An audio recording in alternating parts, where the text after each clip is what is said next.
গতকাল on stage দেবদা এবং শুভশ্রীদিকে দেখে প্রচুর ফ্যান্সরা ইমোশনাল হয়ে গেছে।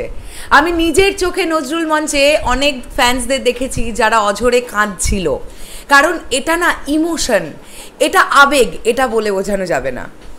একদিকে যেমন এই আবেগ চলছিল, অন্যদিকে কিছু ট্রোলার, কিছু মিমার তারা সোশ্যাল মিডিয়ায় শুরু করে দিয়েছিল যে এখন রাজ চক্রবর্তী এবং রুক্মিণী মৈত্রর কি অবস্থা। কেন? কারণ শুভশ্রীদির হাজব্যান্ড রাজ চক্রবর্তী আর দেবদার ফিয়ন্সে রুক্মিণী মৈত্র। যেহেতু দেবদা এবং শুভশ্রীদি একটা সময় প্রেমের সম্পর্কে ছিলেন এবং এতগুলো বছর পরে তারা আবারও একসঙ্গে মঞ্চে উঠলেন, পারফরমেন্স করলেন, কথা বললেন, এগুলো দেখবার পরে রাজ চক্রবর্তী আর রুক্মিণী মৈত্রের মানসিক অবস্থা কী। কোনো ট্রোলার মিমার তো এটাও বলল যে রাজ চক্রবর্তী এবং রুক্মিণী মৈত্র নাকি ভাত খাওয়াই ছেড়ে দিলেন, তাদের নাকি ঘুমঠুমি উড়ে গেল। আবার মাঝখান থেকে কেউ তো মিমি চক্রবর্তীকেও ছোট ছোট করে টেনে আনলেন। এখন এই ভিডিওতে তোমাদেরকে এটাই বলতে চাই, যারা এই ধরনের কন্টেন্ট তৈরি করো বা যারা এই ধরনের লেখালেখি করো, তোমাদের মিনিমাম সেন্সটাও জাস্ট নেই যে প্রমোশন কাকে বলে, একটা সিনেমার প্রমোশন কাকে বলে। দুটো মানুষের অতীত, তোমার লাইফে অতীত নেই, আমার লাইফে অতীত নেই, আমাদের পাস্ট নেই। পাস্ট ঘাঁটতে কার ভালো লাগে? কখনো ভালো লাগে? কখনো তোমাদের নিজেদেরকে দিয়ে ভেবে দেখবে তো, নিজেদের এক্সের কথা যদি কখনো মনে পড়ে, তখন আমরা সবাই কম বেশি ইমোশনাল হয়ে যাই। তো ওই দুটো মানুষের রক্ত মাংসে গড়াই মানুষ, আলাদা কি কিছু? তাদের মধ্যে অবশ্যই কিছু ইমোশন থাকতেই পারে, এখনও হয়তো বা আছে, কিন্তু সেটাকে নিয়ে কি তারা এগিয়ে নিয়ে যাবে? ধূমকেতু সিনেমাটা আসছে, তারা প্রমোশন করবে না? এবং গতকাল তো টলিউড ইন্ডাস্ট্রিতে ইতিহাস ঘটে গেছে, যেটা তোমাদেরকে আমি বলছিলাম যে পশ্চিমবাংলায় গতকাল ইতিহাস ঘটে যাবে, যেটা 4 আগস্ট 2025 ঘটেছে।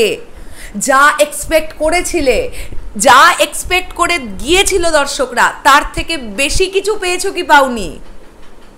আমি জানি সবাই বলবে যা এক্সপেকটেশন নিয়ে গিয়েছিলে তার থেকে বেশি কিছু পেয়েছো। এরকম একটা অবস্থায় রাজ চক্রবর্তী কি বললেন, আমি ভীষণ ওয়েট করব রুক্মিণী মৈত্রের কোনো একটা স্টেটমেন্টের জন্য। কারণ আমি জানি, আমি ব্যক্তিগতভাবে জানি রুক্মিণী মৈত্র ভীষণ স্ট্রেট ফরওয়ার্ড একটি মেয়ে, এবং রুক্মিণী মৈত্র এই ব্যাপারগুলো এভাবে ভাবেই না, জাস্ট ভাবেই না। আমি মনে করি যে একটা সম্পর্কের মধ্যে যদি অটুট বন্ধনটা থাকে, আন্ডারস্ট্যান্ডিংটা থাকে, চারিধারে কি ঘটে গেল কি না ঘটে গেল কিচ্ছু যায় আসে না, বিশ্বাস করো। আর আমি এটা মনে করি দেবদা এবং রুক্মিণীদের মধ্যে এই রিলেশনটাই, অটুট বন্ধনটা আছে। উল্টো দিকে রাজ চক্রবর্তী এবং শুভশ্রী গাঙ্গুলির মধ্যেও এই অটুট বন্ধনটা আছে। কাজেই যারা সোশ্যাল মিডিয়ায় এই ধরনের লেখালেখি করছে, তারা জাস্ট কিছু মানুষকে আনন্দ দেওয়ার জন্য বা নিজেরা একটা অদ্ভুত রকমের আনন্দ পাওয়ার জন্য হয়তো বা এগুলো করছে। রাজ চক্রবর্তী মুখ খুলেছেন এই বিষয়টা নিয়ে, আমরা একটুখানি পড়ে ফেলি। রাজ চক্রবর্তী বলছেন, দেবের প্রাক্তন বান্ধবী শুভশ্রী আমার স্ত্রী। প্রত্যেক মানুষের অতীত থাকে, আপনার জীবনেও হয়তো আছে। সেটা নিয়ে কথা বললে কি আপনার ভালো লাগবে? মানুষের অতীত নিয়ে কথা বলা উচিত নয়, এটা কোনো অপরাধ নয়। তার মধ্যে অনেক স্মৃতি আছে, অনেক ইতিবাচক দিকও রয়েছে। সেটা আছে বলেই সোমবারের অনুষ্ঠান এত সুন্দর, এত সফল। একে আমি সম্মান করি, ঈর্ষা করি না। কত দারুণ একটা স্টেটমেন্ট দিয়েছেন রাজ চক্রবর্তী। একজন হাজব্যান্ড হিসেবে বলি, বা টলিউড ইন্ডাস্ট্রির একজন দারুণ ডিরেক্টর হিসেবে বলি, এই স্টেটমেন্টটি তো আমরা এক্সপেক্ট করেছিলাম রাজ চক্রবর্তীর কাছে। এইবারে অনেকেরই কোয়েশ্চেন, রাজ চক্রবর্তী কেন এলেন না? উল্টো দিকে এটাও আমি রেখেছি সোশ্যাল মিডিয়ায়, রুক্মিণী মৈত্র কেন এলেন না? রাজ চক্রবর্তী গতকাল কেন এলেন না সেটা তিনি ক্লিয়ার করে দিয়েছেন, সেটাও আমরা দেখি। আমার স্ত্রীর যে কোনো কাজে আমি পাশে থাকবো, এটাই স্বাভাবিক, এর মধ্যে বলার মতো তো কিছু নেই। তেমনভাবেই আমি কি করছি কি করব সব শুভশ্রী জানে। ও আমার লাভ, আমার জান। আমি ওর সঙ্গে যেমন আমার সব কথা আলোচনা করি, তেমনি ও আমার সঙ্গে ওর সব কথা আলোচনা করে। এটা পেশা জীবনের ক্ষেত্রেও আমরা যদি মনে করি কোনো কাজের আগে সেই কাজ নিয়ে নিজেদের মধ্যে আলোচনা করে নেব, আমরা সেটা করি। কেন করি? যাতে আমাদের পেশা জীবনে ঠিক থাকি, আমাদের কাজ নিখুঁত হয়, আমরা একে অপরের অভিজ্ঞতাও ভাগ করি। এই জায়গা থেকে আমাদের লক্ষ্য নয় 9 বছর, এই জায়গা থেকে আমাদের লক্ষ্য 9 বছর পরে 2 সুপারস্টারকে ফেরানো, তাদের ফিরে আসা যেন অনেক দিন পর্যন্ত সকলে মনে রাখে, সেইটাই করেছি। এবং এখানে রাজ চক্রবর্তী একটা জায়গায় বলছেন, আমার অনেক কাজ ছিল, অনেক মিটিং ছিল, তাছাড়া আমি তো এই অনুষ্ঠানে যেতে পারি না, আমি এই ছবির সঙ্গে সরাসরি যুক্ত নই, তৃতীয় পক্ষ, এটা তো আমার বিয়ে হচ্ছে না যে আমায় থাকতে হবে, এটা একটা অনুষ্ঠান।